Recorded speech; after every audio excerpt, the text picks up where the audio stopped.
Et si le danger ne venait pas de l'extérieur, mais plutôt de l'intérieur du foyer? Eh bien justement, la femme de ménage s'inscrit totalement, pleinement dans la tradition du thriller psychologique, où la menace avance masquée, où chaque regard compte et où l'intime devient tout simplement un terrain dangereux. Naturellement, vous avez compris, je vais vous parler du thriller La femme de ménage. Ah oui, n'oublions pas une phrase clé dans ce film, il faut tenir à ses dents, c'est un privilège. Vous comprendrez cette phrase une fois que vous aurez vu le film. Naturellement, je vais vous en parler et surtout vous donner mon avis sur ce film. Mais avant cela, n'oubliez pas, si vous n'êtes pas abonné, pensez à le faire, pensez à la petite cloche pour les notifs et surtout à vos commentaires. Let's go!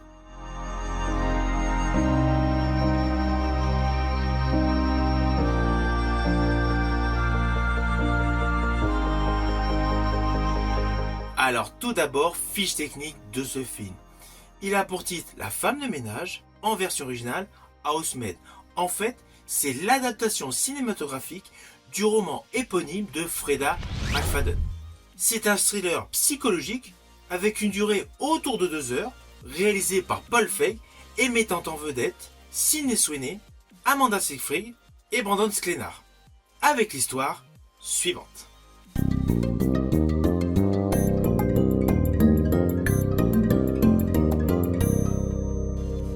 Naturellement, je vais vous le faire de manière simpliste. Au tout début de ce film, nous découvrons le personnage de Millie Calloway, interprétée par Sydney Sweeney. Elle recherche un emploi de femme de ménage pour personnes fortunées, avec de très grosses demeures. Elle est reçue par Madame Winchester, interprétée par Amanda Seyfried. Celle-ci, très classique, paraît très intéressée de la candidature de la jeune femme. À peine l'échange terminé, on s'aperçoit rapidement que la jeune femme, Millie Calloway, est en fait une personne qui est en période probatoire. Elle vient d'effectuer quelques années de prison. Elle dort dans sa voiture sur un parking. Parallèlement, le personnage de Madame Winchester est une femme fortunée grâce aux finances de son époux. Ils ont une demeure spacieuse, il ne manque de rien. Celle-ci, de fil en aiguille, propose l'emploi de femme de ménage à Millie Calloway, et celle-ci donc commence son travail. Au tout début, cela se passe bien. Alors, c'est assez rapidement qu'il commence à y avoir quelques comportements psychotiques de la fameuse Madame Winchester. Alors, ne vous inquiétez pas, si vous ne connaissez pas l'histoire, c'est clair, je ne veux absolument pas du tout vous spoiler. Mais sachez qu'en fait, c'est très fouillu. L'histoire est dense, les retournements de situation sont légion, et surtout, on va pas se mentir, le final est imprévisible. J'ai vu pléthore de films, je ne connaissais pas du tout l'histoire de ce roman, et du coup, le final m'a surpris. Je m'y attendais pas. Il y a quelques scènes dedans, elles sont prévisibles. Surtout qu'il y a pas mal d'idées qui ont été reprises par rapport à d'autres films. J'en parlerai dans ma critique. Mais le final de ce film n'est pas du tout prévisible. Ah oui, avant d'aller plus loin dans ma vidéo, je tenais à vous préciser que je vous livre aujourd'hui cette vidéo sur mon opinion sur ce film, car tout simplement, j'ai eu la chance, j'ai fait partie de ceux qui ont pu voir ce film hier soir en avant-première. De ce fait, petit privilège par rapport à la date de sortie. Mais bon, en préambule, je vous ai précisé que ce film était un thriller. Mais je vous le dis tout de suite, ce n'est pas un thriller qui cherche à impressionner.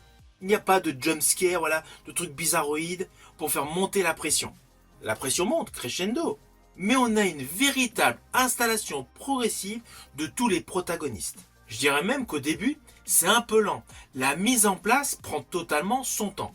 Mais en fait, c'est pour se rapprocher davantage de la réalité. Dans la vie de tous les jours, rien ne se fait précipitamment. Donc dans ce film, cela commence par un état des lieux, par une observation des personnages qui laisse planer de nombreux non-dits. Des non-dits qui sont totalement chargés d'électricité dramatique. Oui, car vous allez vous en rendre compte, dès le début de ce film, on n'est pas uniquement sur un côté dramatique criminel. Les faux-semblants sont de rigueur. Et surtout, les côtés lunatiques de certains personnages, les tensions psychologiques et les rapports de domination totalement dissimulés. C'est ce qui fait, selon moi, la force de ce film. Ce n'est pas un thriller dans l'action movie. Ce n'est pas un thriller avec des scènes glauques pour vous faire flipper. Là, la force de ce film, c'est sa capacité à l'inscrire dans des thrillers thématiques à suspense des années 80-90, tout en adoptant une sensibilité contemporaine. Ce film, La femme de ménage, ne fait pas dans l'esbrouf. On avance à pas feutrés, tout simplement comme les personnages. De ce fait, l'histoire, le déroulé scénaristique avance tranquillement pour faire monter la tension, mais en même temps nous permettre de comprendre ce qu'il se passe réellement derrière les faux-semblants. Alors je rajouterais que la grosse force de ce film, c'est le contexte.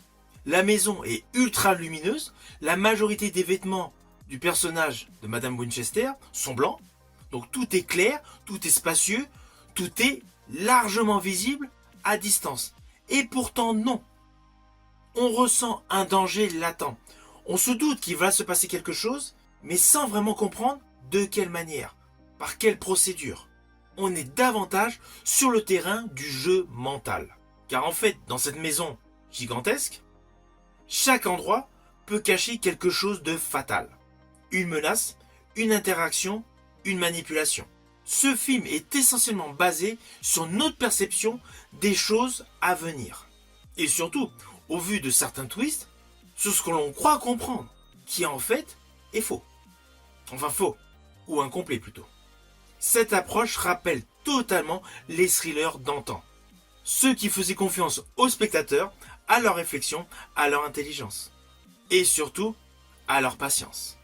Alors pour tous les aficionados des thrillers des années 80-90, naturellement, vous allez penser en regardant ce film, la mise en scène, le process de l'histoire, au thriller psychologique Un baiser avant de mourir avec Matt Dillon. L'affiliation avec l'histoire de ce film est évidente. Il y a la séduction comme arme narrative. Comme dans le film Jadis avec Matt Dillon, les faux-semblants sont là, les apparences trompeuses, et surtout, le charme devient un outil de contrôle, de manipulation. Car c'est indéniable, durant tout le film, l'histoire joue avec cette ambiguïté. Car en fait, qui manipule qui? Par ailleurs, plus on avance dans l'histoire du film, on pense également à un autre thriller psychologique porté par Uma Thurman, Kim Basinger et Richard Gere, Sans chaud pour mort de sang-froid. On retrouve totalement dans La femme de ménage l'ADN de ce film avec Richard Gere. Avec le mélange subtil de désir, de charme, de mensonge et de danger. La sensualité n'est aucunement gratuite, mais elle est toujours chargée de menaces. Si vous observez bien chaque plan séquence, vous allez vous apercevoir de ce constat. Les relations peuvent être tendues, toxiques, et justement ce film, La femme de ménage, excelle dans la démonstration de ses défauts. Car l'attraction peut tout simplement aveugler jusqu'à un danger imminent. Alors comme troisième film auquel j'ai pensé en regardant ce film La femme de ménage, naturellement, jeune femme recherche appartement avec Bridget Fonda. Il y a le même thème de l'intrusion, le même sentiment de perte de contrôle progressif et surtout le même glissement identitaire. Le film reprend tout simplement cette idée glaçante. En fait, La femme de ménage correspond à un mélange de Un baiser avant de mourir, Jeune femme partage un appartement et Sans chaud pour mort de sang-froid. Vous mélangez ces trois-là, vous rajoutez un élément beaucoup plus contemporain et vous obtenez ce très bon thriller psychologique, La femme de ménage. Alors perso, dans ce film, le meilleur rôle, la meilleure composition selon moi est celui de Madame Winchester, interprétée par Amanda Seyfried. Sa prestation est tout en finesse. Elle joue totalement sur les nuances, sur les silences, et surtout les contradictions internes de son personnage. Elle semble totalement bipolaire et lunatique, avec une apparence de femme fragile. Mais si vous observez bien, vous allez vous apercevoir qu'elle n'est jamais passive. Elle incarne parfaitement cette vulnérabilité et la lucidité de son existence. Oui, je précise bien cela, car vous allez savoir assez rapidement, elle a des problèmes liés à la schizophrénie. Donc en fait, ses perceptions semblent décalées. Et Amanda Seyfried le fait à perfection. Son jeu reste toujours juste, C'est ce qui renforce l'impact émotionnel de ce film. Alors Sydney Sweeney, elle est impeccable, son jeu est très bon. J'ai une petite préférence pour celui d'Amanda Seyfried, mais la prestation de Sydney Sweeney est top. Rien à voir avec sa dernière composition dans le film Eden. Vous avez fait une chronique sur ma chaîne YouTube. En plus, l'origin story de son personnage justifie pleinement certaines séquences dans la dernière partie de ce film.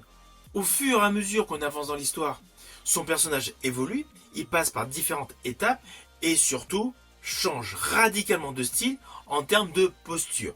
Mais ne vous inquiétez pas, je ne vous dirai pas ce qu'elle fait dans le film. Que ce soit sur le côté détente ou sur le côté plus colérique. Car en fait, lorsqu'elle sourit dans le film, un simple sourire peut être à la fois rassurant, mais avec le contexte adéquat. Sinon, il devient tout simplement inquiétant. Alors évidemment, la prestation du personnage de Monsieur Winchester est particulière. Mais je ne m'étalerai pas dessus, car son temps de présence à l'écran est naturellement inférieur à celui des deux femmes que je viens de citer. Mais son personnage est un atout majeur. C'est même la véritable clé de ce film. Et c'est pareil, lui que j'avais découvert dans la série 1923 est parfait. Honnêtement, toute la distribution de ce film a été très bien choisie. Cela colle. Tous les acteurs, en fait, nous permettent une réelle immersion dans ce thriller psychologique. En plus, la mise en scène est top. Elle évite de trop charger ses plans. C'est assez épuré. La photographie accentue l'effet d'enfermement, malgré qu'on soit dans une villa immense. On ressent pleinement l'isolement, même sur les plans d'extérieur. On voit la maison, les 3 voitures qui sont garées, la neige autour, et la maison paraît surprotégée, avec un effet visuel d'isolement, tel une prison. C'est ce qui d'ailleurs permet un suspense qui est maintenu constamment. Par contre, je tiens vraiment à vous préciser que le rythme du film change. Au début, on a une installation assez lente, assez progressive. Après, il y a un côté de dualité, puis un moment un peu plus joyeux, un peu plus doré, et surtout un final avec un twist de folie. Je vous le dis tout de suite, je ne m'attendais absolument pas à la séquence qui semble clôturer l'histoire de ce film. Ceci dit, regardez bien tout le process du film, car après, il y a une autre séquence qui peut laisser penser à une potentielle suite. Je ne vous dévoile rien par rapport au personnage, mais voilà, on peut subodorer qu'il peut y avoir une suite scénaristique. Alors peut-être qu'elle existe dans les ouvrages, je ne le sais pas, mais en tout cas sur le plan cinématographique, une suite pourrait être envisagée.